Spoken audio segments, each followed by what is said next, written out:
The start of the new term, when schools had been expecting to welcome pupils, not just with a return to lessons, but with a huge vaccination programme for 12 to 15-year-old pupils. With the decision on whether that can go ahead now in the hands of the UK's 4 chief medical officers, union leaders say once again pupils and teachers have been left stranded.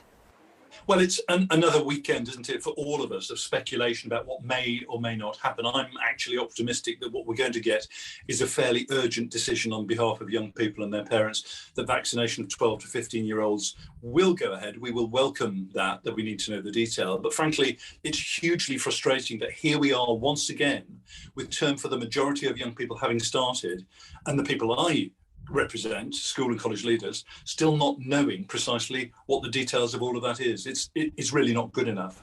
The government is also said to be optimistic that vaccinations for the over 11s will go ahead, as they have in the US, Canada, Germany and many other countries. That despite the committee that advises the government deciding not to recommend vaccination for this age group. Chief medical officers will now look at whether the wider benefits to pupils outweigh any potential risks.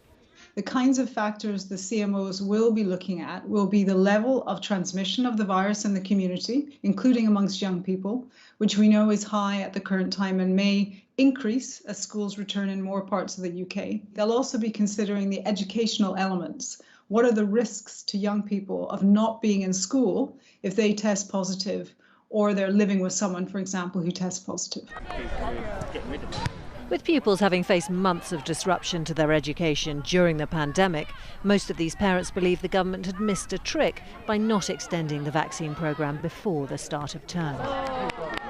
My 16-year-old recently had her vaccine, and for my 13-year-old, if it was available, then she would have it too. My daughter wants to be vaccinated, and it's cross that she can't be. My whole family is vaccinated, and she's really keen to make sure that she's protecting her grandparents.